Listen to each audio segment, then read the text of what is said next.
And in terms of like using lavaliers, obviously boom is your main choice all the time, but are you always radio micing everyone anyway, just for I don't know, safety, backup, if they talk to their shoes?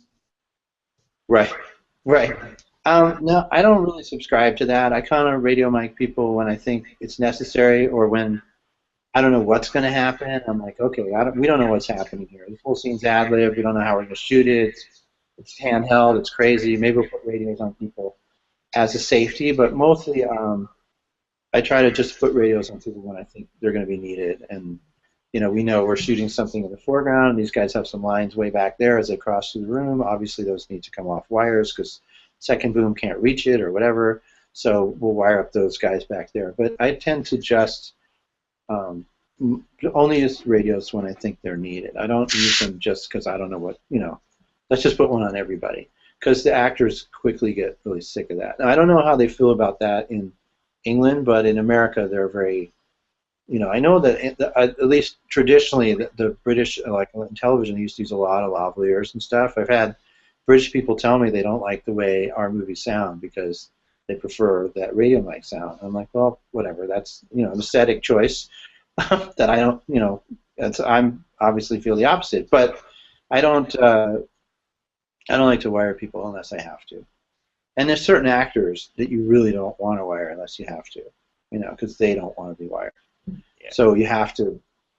They might even make you sort of prove your point as to why you have to do it.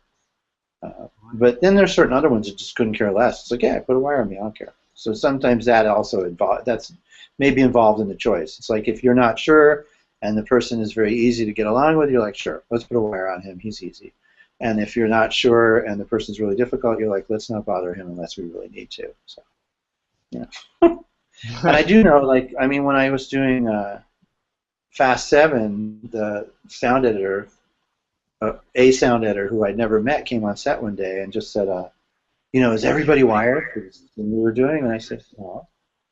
And she was like, don't you wire everybody all the time? And I said, no. And she said, what? And I said, when it's appropriate. And she said, but yeah, but you should wire everybody all the time. I said, are you happy with the sound you're being? Oh yeah, the sound's great. I go, okay, then the conversation's over. That's it. You're happy with what you're getting. We're getting it whatever way you're getting it. And some directors, I think, are very, like Chris Nolan, everything had to be boom. You needed to see the boom. I mean, it needed to be in the room all the time. Really, he honestly needed to see it. He even admitted that. It's like, I need to see it. It's like, okay, it'll be there.